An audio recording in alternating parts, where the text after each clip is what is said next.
আজ তোমাদের তড়িৎ প্রবাহ এবং রাসায়নিক বিক্রিয়া সমূহের সেকেন্ড ক্লাসটা শুরু করব। তোমরা ফার্স্ট লেকচার আগে ফলো করবে, তারপর এটা পড়াশোনা করবে। তো আজকে আমার টপিক হচ্ছে প্র্যাকটিক্যাল অ্যাপ্লিকেশন অফ ইলেকট্রোলিসিস। এর মধ্যে পড়বে এক্সট্রাকশন অফ মেটাল, তড়িৎ বিশ্লেষণের ব্যবহারিক প্রয়োগ, ধাতু নিষ্কাশন, রিফাইনিং অফ মেটাল, ধাতুর পরিশোধন, ইলেকট্রোপ্লেটিং, তড়িৎ লেপন। এবং এই চ্যাপ্টারটা যেহেতু শেষ হয়ে যাচ্ছে আজ, তাই তোমাদের কিছু কোশ্চেন্স মানে MCQ type, very short answer type, short answer type and long answer type, মানে যেগুলো তোমাদের মাধ্যমিক পরীক্ষায় থাকে যে টাইপগুলো, সেই টাইপগুলো কভার করছি। এই কোশ্চেনগুলো তোমরা প্র্যাকটিস করবে।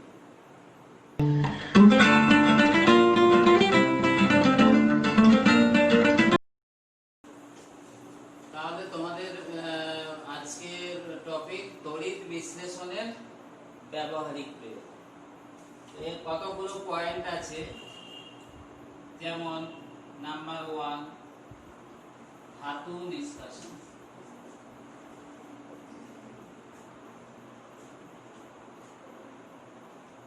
Extraction of metal from its ore, মানে আকরিক থেকে ধাতুর নিষ্কাশন। যেগুলো তীব্র ইলেকট্রোপজিটিভ ধাতু, যেমন সোডিয়াম, পটাশিয়াম, ক্যালসিয়াম, অ্যালুমিনিয়াম প্রভৃতি,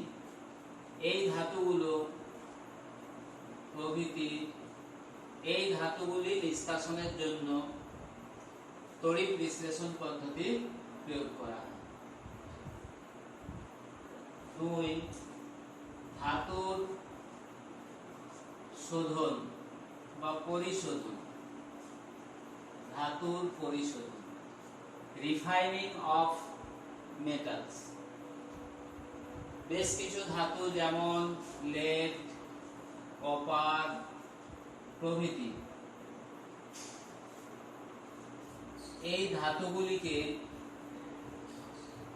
আকরিক থেকে নিষ্কাশনের পর এই তড়িৎ বিশ্লেষণ পদ্ধতিকে পরিশোধন করা। প্রত্যেকটারই একটা করে উদাহরণ আমরা করব। যেমন এখানে এই যে অ্যালুমিনিয়াম নিষ্কাশনটা আলোচনা হবে, ডিটেলসে নয়, জাস্ট ওই রাসায়নিক বিক্রিয়াগুলো, এর আকরিক এবং তড়িৎ বিশ্লেষ্য, তড়িৎদ্বার, এগুলো আলোচনা করব। এখানে যেমন আলোচনা করব কপারটা, মানে তোমাদের বইয়েতেও আছে। নাম্বার 3 কিছু মৌল ও যৌগের শিল্প উৎপাদনে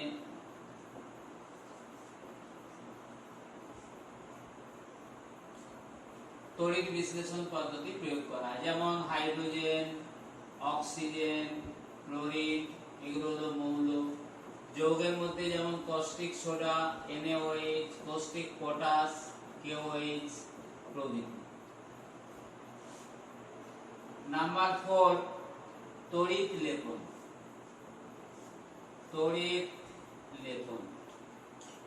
তড়িৎ লেপনটা তোমাদের ডিটেলসে আছে, আলোচনা হবে।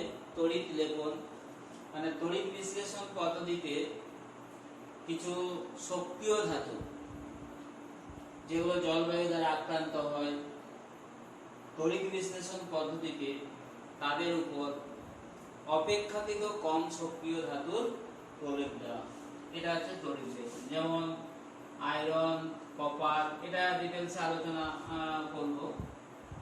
নাম্বার 5 ইলেকট্রোটাইপিং।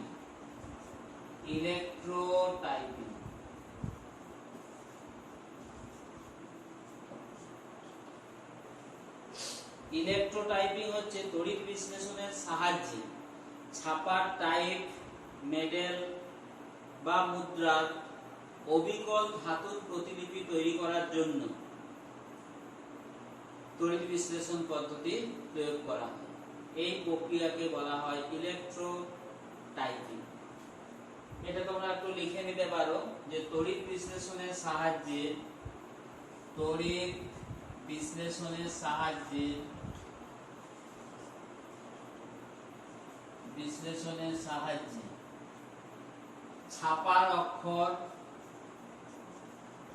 ছাপার অক্ষর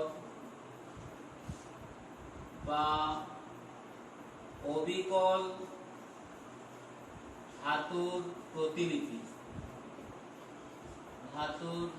প্রতিলিপি তৈরি করা হয়। তাহলে তড়িৎ বিশ্লেষণের সাহায্যে ছাপার টাইপ, মেডেল বা মুদ্রার অবিকল ধাতব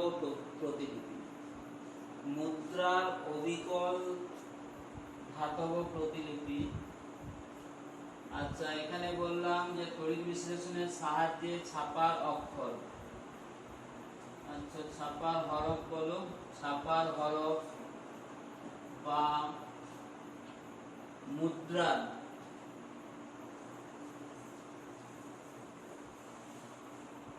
বা মেডেল বা মুদ্রার অবিকল ধাতব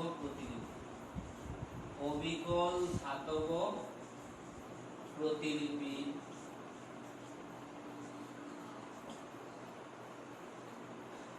তৈরি করা। এই পদ্ধতিকে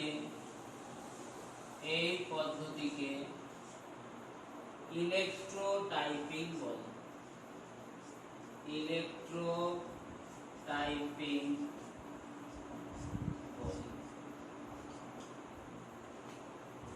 তাহলে যে তড়িৎ বিশ্লেষণের ব্যবহারিক প্রয়োগ, আজকের যে টপিক বলছিলাম প্র্যাকটিক্যাল অ্যাপ্লিকেশন অফ ইলেকট্রোলাইসিস, এর মধ্যে পয়েন্টগুলো হচ্ছে ধাতু নিষ্কাশন, ধাতুর পরিশোধন, কিছু মৌল এবং যৌগের শিল্প উৎপাদনে, তড়িৎ লেখনে এবং ইলেকট্রোটাইপিং, এগুলোতে তড়িৎ বিশ্লেষণ ব্যবহার করে।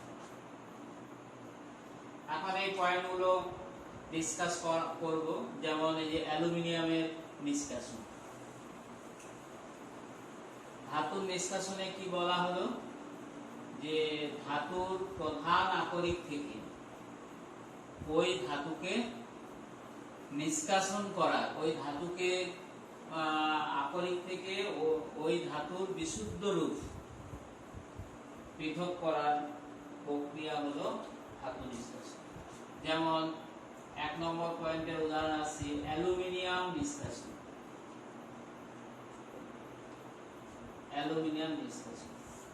অ্যালুমিনিয়ামের প্রধান আকরিক হলো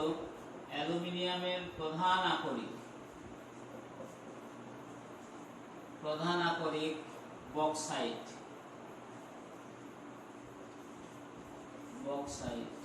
Al2O3 2H2, এটা হচ্ছে বক্সাইটের সংকেত Al2O3 2H2। প্রধান বলছি কেন, এটা ছাড়াও অ্যালুমিনিয়ামের আরো অন্যান্য আকরিক রয়েছে, কিন্তু এই আকরিক সহজলভ্য এবং সহজে এখান থেকে অ্যালুমিনিয়াম নিষ্কাশন করা যায়, তাই এটিকে প্রধান আকরিক বলা হয়। ওকে, তো এই বক্সাইটের এখানে একটা প্রশ্ন আছে, বক্সাইট থেকে সরাসরি অ্যালুমিনিয়াম নিষ্কাশন করা যায় না, মানে ডাইরেক্ট এখান থেকে অ্যালুমিনিয়াম কিন্তু নিষ্কাশন করা হয় না। প্রথমে করা হয় যে বক্সাইট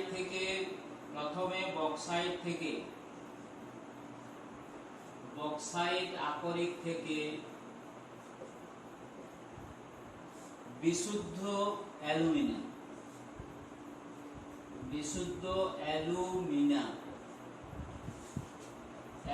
মানে Al2O3, অ্যালুমিনিয়াম অক্সাইডকে অ্যালুমিনিয়াম বলা হয়। বিশুদ্ধ অ্যালুমিনিয়াম প্রস্তুত করা হয়। এরও অনেক পদ্ধতি আছে, সেগুলো তোমরা একাদশ দ্বাদশ শ্রেণীতে পড়বে, এখানে তোমাদের নেই। যে বক্সাইট আকরিক থেকে আমরা জাস্ট বলবো বিশুদ্ধ অ্যালুমিনিয়াম এট ফার্স্ট তৈরি করা হয়। এরপরে বিশুদ্ধ অ্যালুমিনিয়াম গলনাঙ্ক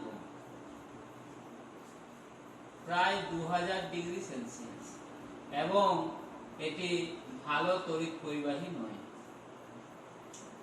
ভালো তড়িৎ পরিবাহী নয়। তাই এর সঙ্গে দুটো পদার্থ মেশানো হয়। এক হলো ক্রায়োলাইট, এর সঙ্গে মেশানো হয় ক্রায়োলাইট ও ফ্লোরস্পার।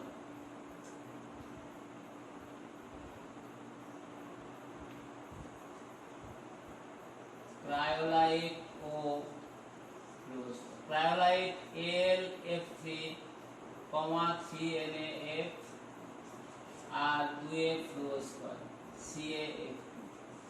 ফ্লোরস্পার CaF।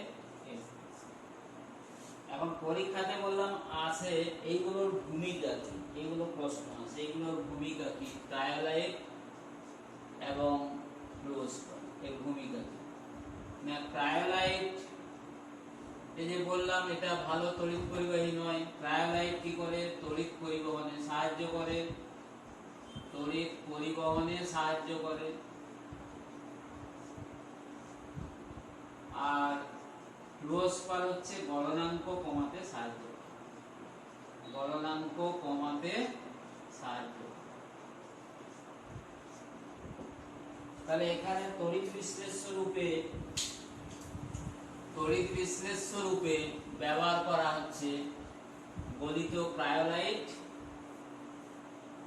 ও ফ্লোরস্পার মিশ্রিত বিশুদ্ধ অ্যালুমিনিয়াম। এটি হলো তড়িৎ বিশ্লেষ্য। এইগুলো যোগ করার ফলে দেখা যায় গলনাঙ্ক হ্রাস পেয়ে এই যে 2000 ডিগ্রি ছিল এটার থেকে 950 ডিগ্রি সেলসিয়াস হয়ে যায়। তাহলে গলনাঙ্কটা অনেকটাই কমে যায়। তাহলে এখানে তড়িৎ বিশ্লেষ্য হলো, এই প্রক্রিয়ায় তড়িৎ বিশ্লেষ্য হচ্ছে Al2O3 plus cryolite LF3NaF plus ফ্লোরস্পার। এটি হলো তড়িৎ বিশ্লেষ্য, যার গলনাঙ্ক, এই মিশ্রণটার গলনাঙ্ক হচ্ছে 950 ডিগ্রি সেলসিয়াস এমপি গলনাঙ্ক। তড়িৎদ্বার রূপে যেটা ব্যবহার করা হয়, তড়িৎদ্বার বলতে ক্যাথোড এবং অ্যানোড। তড়িৎদ্বার ক্যাথোড এবং অ্যানোড।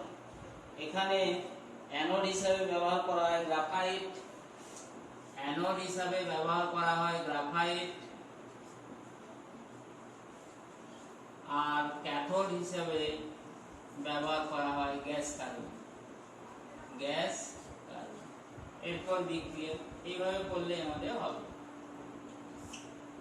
বিক্রিয়া হচ্ছে তাহলে আকরিক থেকে বিশুদ্ধ, ক্ষেত্রে বক্সাইট থেকে তো প্রথমে বিশুদ্ধ অ্যালুমিনিয়াম করেছি, Al2O3 বিয়োজিত হয়ে 2Al3+ প্লাস 3O2-, 2Al3+, এটা কোথায় যাবে? আগে তো পড়া হয়েছে, এটা চলে যাবে ক্যাথোডে। কেন? ক্যাথোড হচ্ছে কি নেগেটিভ তড়িৎদ্বার, অ্যানোড মানে হলো পজিটিভ তড়িৎদ্বার। তাহলে এটা ক্যাথোডে গিয়ে 6টা ইলেকট্রন গ্রহণ করবে, দিয়ে অ্যালুমিনিয়ামে পরিণত হবে। এটি হলো ক্যাথোড বিক্রিয়া। আর অ্যানোড বিক্রিয়া হলো 3O2,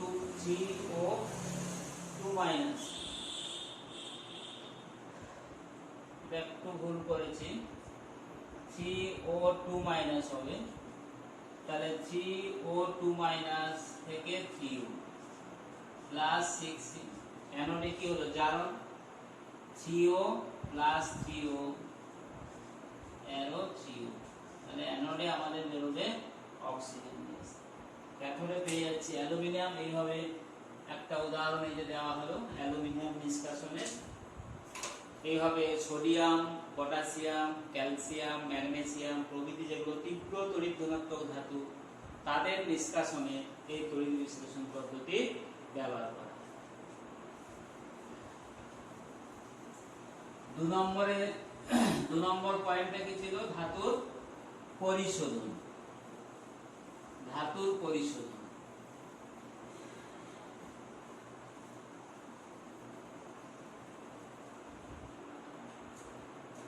দু নম্বর পয়েন্ট ধাতুর পরিশোধন।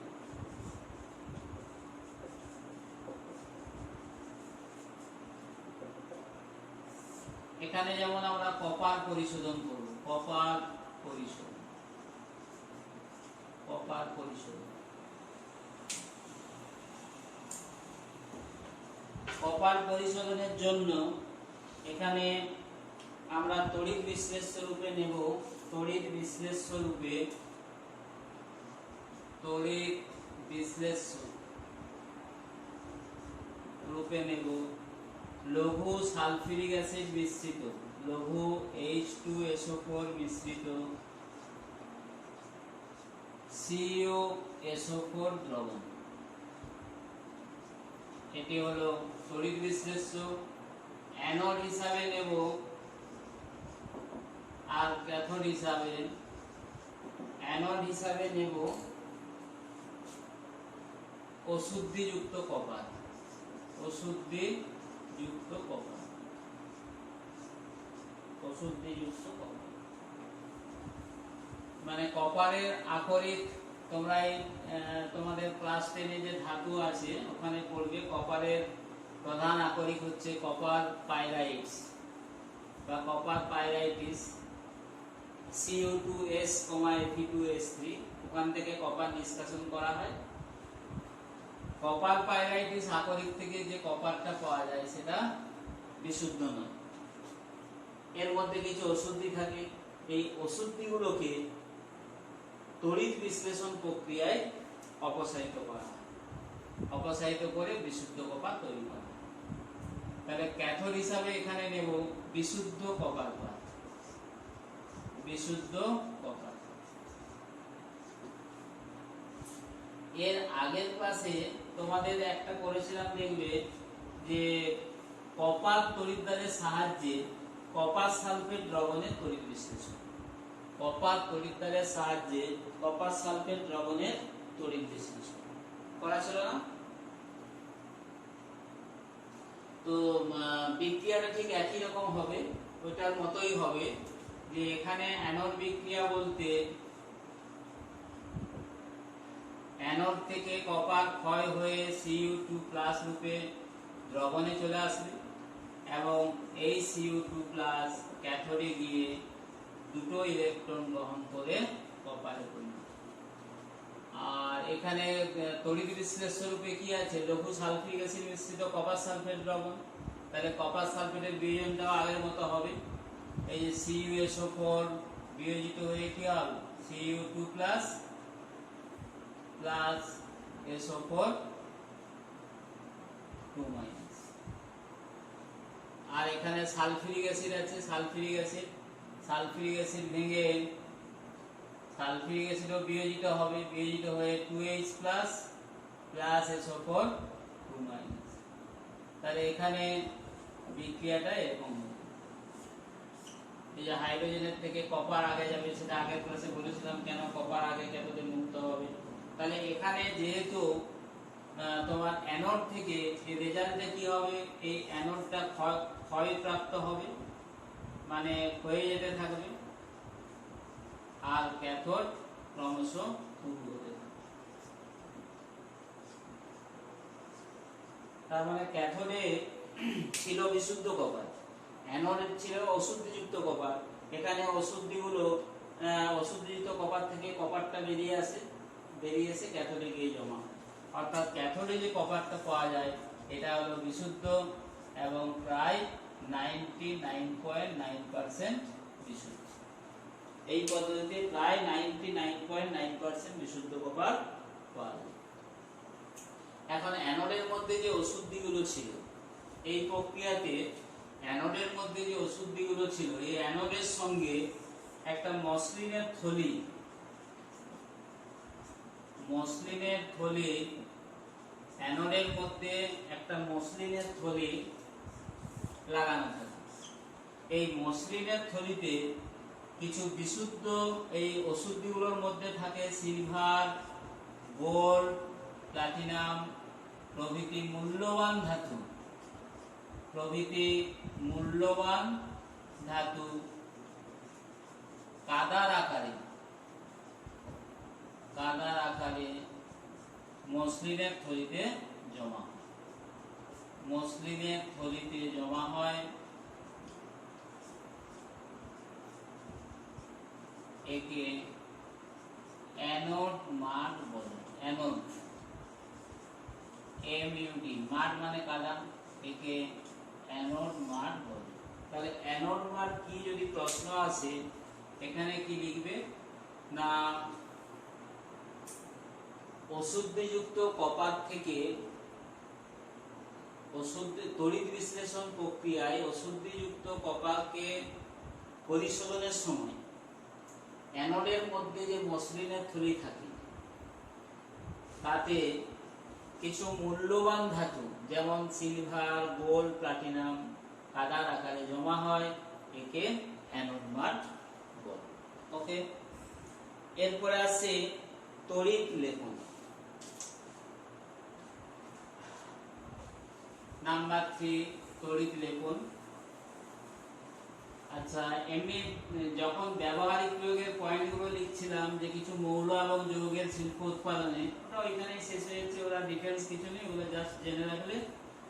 ইলেকট্রোটাইপিং ও যা বলেছি ওটা ওইখানেই শেষ, শুধু তড়িৎ লেপনটা আমাদের করে দিতে হবে। তড়িৎ লেপন এটা ইম্পর্টেন্ট তোমাদের। তড়িৎ লেপন ইলেকট্রোপ্লেটিং।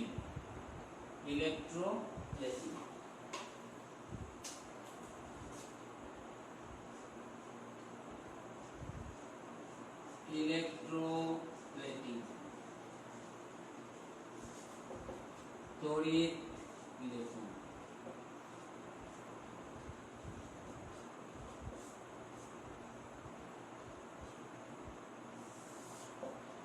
প্রথমে করতে হবে তড়িৎ লেপন কাকে বলে না তড়িৎ বিশ্লেষণ প্রক্রিয়ায় রাসায়নিকভাবে যে সমস্ত সক্রিয় ধাতুগুলো রয়েছে তাদের উপর অপেক্ষাকৃত কম সক্রিয় ধাতুর প্রলেপ দেওয়াকে তড়িৎ লেপন বলে। সংজ্ঞা তোমরা বই থেকে পাবে, পড়ে নিবে, সংজ্ঞা পরীক্ষাতেও আসে। এখন পড়তে হবে তড়িৎ লেপনের উদ্দেশ্য কি। তড়িৎ লেপনের উদ্দেশ্য না, এর উদ্দেশ্য হচ্ছে এক হচ্ছে সৌন্দর্য বৃদ্ধি করা,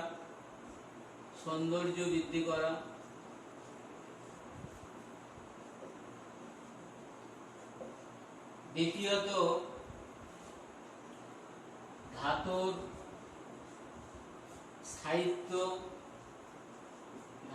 স্থায়িত্ব বৃদ্ধি করে।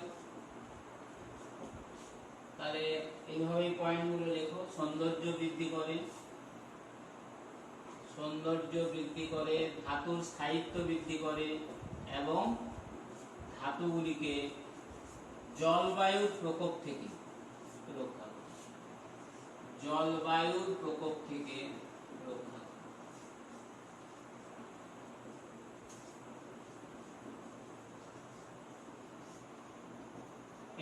এটা হচ্ছে তড়িৎ লেপনের উদ্দেশ্য।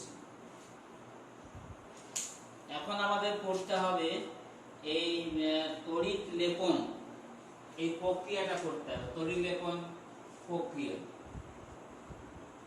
এখানে অনেক সময় শর্ট কোশ্চেন আসে, একটু জেনে রাখবে। যে ধাতুর উপর প্রলেপ দেওয়া হয় তাকে রাখতে হবে ক্যাথোডে। যে ধাতুর উপর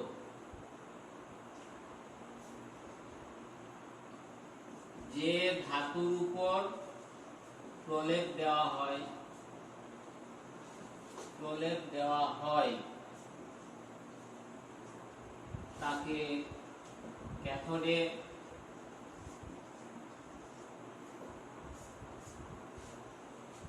প্রলিপ্ত ধাতুকে অ্যানোডে, প্রলিপ্ত ধাতুকে রাখতে হবে অ্যানোডে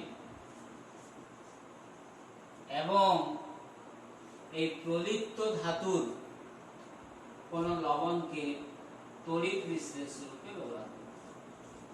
তড়িৎ বিশ্লেষণ। এটা কি না, প্রলিপ্ত ধাতুর কোন লবণের দ্রবণকে তড়িৎ বিশ্লেষণ রূপে ব্যবহার করতে। যেমন এখানে একটা উদাহরণ আলোচনা করছি। যেমন ধরা যাক রূপার উপরে সোনার প্রলেপ দেওয়া, একটা উদাহরণ। রূপার উপরে সোনার প্রলেপ দেব,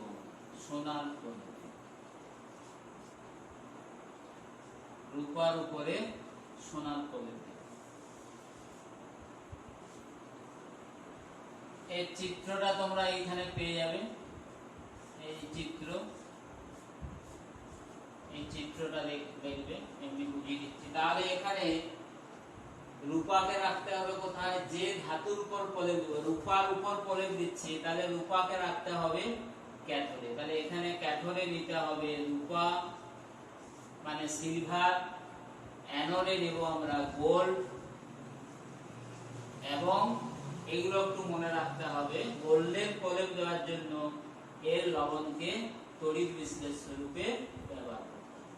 এখানে লবণটা হচ্ছে পটাশিয়াম ওরোসায়ানাইড, KAUCN এর, এটার নাম হচ্ছে পটাশিয়াম ওরোসায়ানাইড।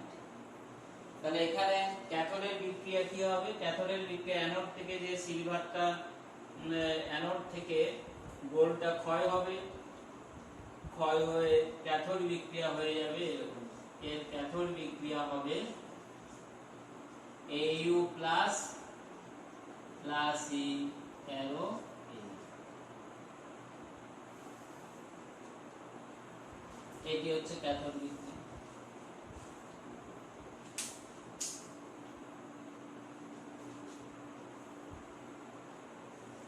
এখানে তোমাদের কিছু ধাতু এই যে বলে দিচ্ছি, মানে এই ধাতুগুলোর প্রলেপ দিতে হলে কি ব্যবহার করা হয়।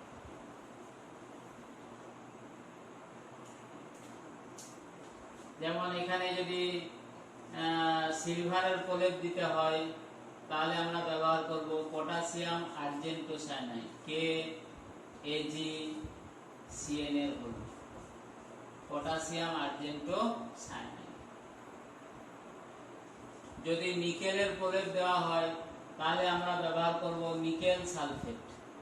নিকেল সালফেট দ্রবণ, সঙ্গে কিছুটা সামান্য বোরিক অ্যাসিড H3BO3, সামান্য বোরিক অ্যাসিড মেশাবো, নিকেল সালফেট, সামান্য বোরিক অ্যাসিড। যদি ক্রোমিয়াম দিতে হয়, ক্রোমিয়ামের প্রলেপ, তাহলে হচ্ছে ক্রোমিক সালফেট Cr2SO4 এবং সামান্য ক্রোমিক অ্যাসিড মেশাতে হবে, সামান্য ক্রোমিক অ্যাসিড H2Cr, সামান্য ক্রোমিক অ্যাসিড মিশ্রিত ক্রোমিক সালফেট। যদি কপারের প্রলেপ দিতে হয়, কপার সালফেট। টিনের প্রলেপ দিতে হলে, কপারের প্রলেপ দিতে হলে কপার সালফেট, সামান্য লঘু সালফিউরিক অ্যাসিড। যদি টিনের প্রলেপ দেওয়া হয়, তাহলে স্টেনাস ক্লোরাইড, গলিত স্টেনাস ক্লোরাইড SnCl2, এটা গলিত স্টেনাস ক্লোরাইড। তাহলে এগুলো একটু মনে রাখতে হবে কোন ধাতুর, এই ধাতুগুলো, এগুলো হচ্ছে প্রলিপ্ত ধাতু। সব প্রলিপ্ত ধাতু।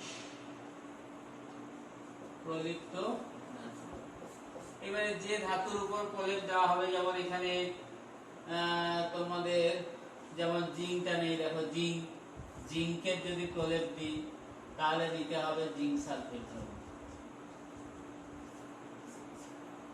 এখানে একটা বলে রাখি, গ্যালভানাইজেশন।